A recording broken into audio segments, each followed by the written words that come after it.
नमस्कार, वेलकम, स्वागत आहे केतकी क्रिएशन्सच्या आपल्या यूट्यूबच्या व्हिडिओमध्ये। तर आज आपण बघणार आहोत उपवासाची बटाट्याची आमटी। ओके, तर दरवेळेस जर तुम्ही शेंगदाण्याची आमटी करून कंटाळला असाल तर एकदा ही नवीन आमटी करून नक्की बघा। यासाठी हा पूर्ण व्हिडिओ बघा। ओके, तर याच्यासाठी आपल्याला लागणारे उकडलेला जो बटाटा आहे तो आपण इथे थोडंसं स्मॅश करून घेतलेला आहे। त्याच्यानंतर चिंचेचा कोळ आहे, मिरची आणि कोथिंबीरीचा ठेचा आहे, थोडीशी कोथिंबीर, फोडणीसाठी तूप, गूळ आणि आपल्याला याच्यामध्ये जिरे घालायचे आहेत फोडणीसाठी। आता आपली ही जी बटाट्याची पेस्ट आहे हे आपल्याला व्यवस्थित थोडंसं पाणी घालून आपल्याला हे कालवून घ्यायचं आहे। मिक्सरचं सगळं भांड्यातलं हे जे पाणी आहे म्हणजे आपल्याला हे मिक्सरचं भांडं पण याच्यामध्ये स्वच्छ करून इथे आपल्याला घ्यायचं आहे। ओके, अशा प्रकारे आपल्याला इथे घ्यायचं आहे। त्याच्यानंतर आपला जो चिंचेचा कोळ आहे तो सुद्धा आपल्याला याच्यामध्ये घालून मिक्स करून घ्यायचा आहे। तुम्हाला आवडत नसेल तर तुम्ही याच्यामध्ये हे गाळून पाणी घेऊ शकता। ओके, तर आता आपल्याला याच्यामध्ये चिंचेचा कोळ आहे तो ॲड करायचा आहे। तुम्ही असं हाताने पण करू शकता किंवा तुम्ही गाळून पण घेऊ शकता।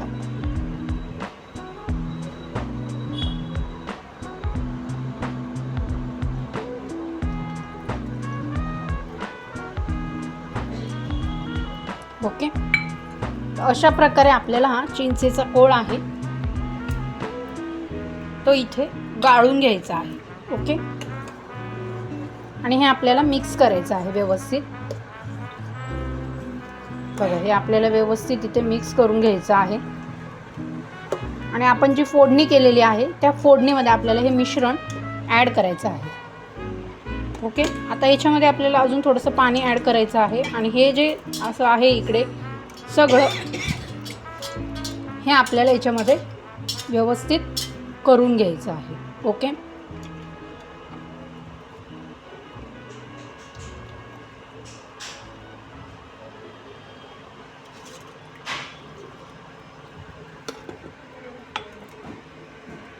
तर हे आपल्याला व्यवस्थित असं हाताने आपल्याला स्मॅश करून घ्यायचं आहे पूर्ण, जो आपण मिक्सरमध्ये काढलेला आहे। ओके, पूर्ण आपल्याला हे काढून घ्यायचं आहे। ओके, त्याच्यानंतर इथे जे आपण फोडणी केली आहे त्याच्यामध्ये मी थोडंसं पाणी ॲड केलं होतं फोडणी जळू नये म्हणून। ओके, तर आपण जे हे मिश्रण केलेलं आहे बटाट्याचं हे मिश्रण आपल्याला याच्यामध्ये पूर्णपणे ॲड करायचं आहे। ओके,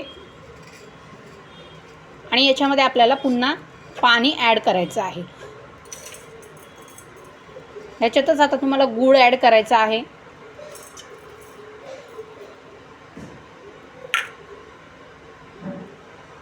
याच्यातच तुम्हाला आता गूळ ॲड करायचा आहे आणि पाणी ॲड करायचं आहे। ओके,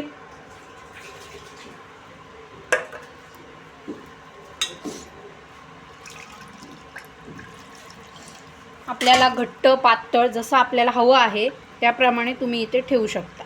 सर्व साहित्य टाकल्यानंतर साधारण एक 5 ते 10 मिनिट आपल्याला हे उकळवायचं आहे। ओके,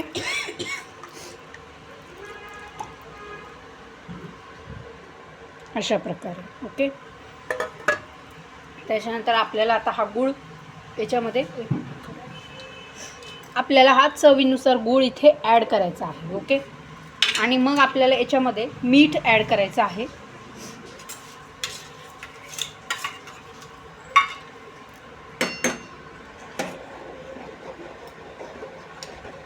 बघू शकताय तुम्ही आपली ही बटाट्याची आमटी उपवासाची। चवीनुसार तुम्ही इथे गुळाची कन्सिस्टन्सी कमी जास्त करू शकता। आपण एवढा खडा घेतला आणि वरती अजून थोडंसं घेणार आहोत। ओके, आणि आपल्याला याच्यामध्ये अजून थोडं पाणी ॲड करायचं आहे।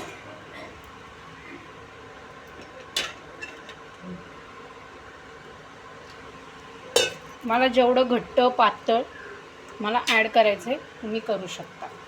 ओके, हे आपल्याला व्यवस्थित उकळवून घ्यायचं आहे।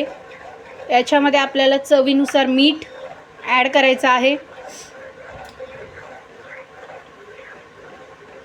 बघू शकताय तुम्ही आमटी आपली बटाट्याची छान अशी ही उकळल्यानंतर आपली याची टेस्ट खूप छान लागते। ओके, एकदा नक्की ट्राय करून बघा। व्हिडिओला लाईक करा, शेअर करा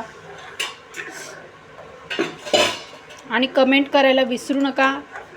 थँक्यू सो मच. अशा पद्धतीने आपली बटाट्याची आमटी रेडी झालेली आहे, बघू शकताय तुम्ही. आणि वरतून आपल्याला ही कोथिंबीर याच्यामध्ये ॲड करायची आहे स्वच्छ धुतल्यानंतर.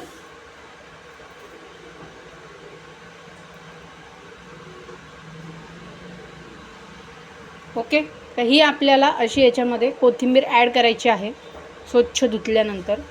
आणि आपली ही बटाट्याची आमटी इथे आपण रेडी केलेली आहे. तुम्हाला हवी तेवढी तुम्ही पातळ किंवा घट्ट ठेवू शकता. ओके, ज्यांनाही शेंगदाणे आवडत नाहीत किंवा शेंगदाण्याची ॲलर्जी असते त्यांनी उपवासाला अशी आमटी नक्की करून बघा. चवीला अप्रतिम आणि खूप छान लागते. ओके, तर व्हिडिओसाठी लाईक करा, शेअर करा, पूर्ण व्हिडिओ बघा. Thank you so much. अँड व्हिडिओला सबस्क्राईब करा. Thank you very much.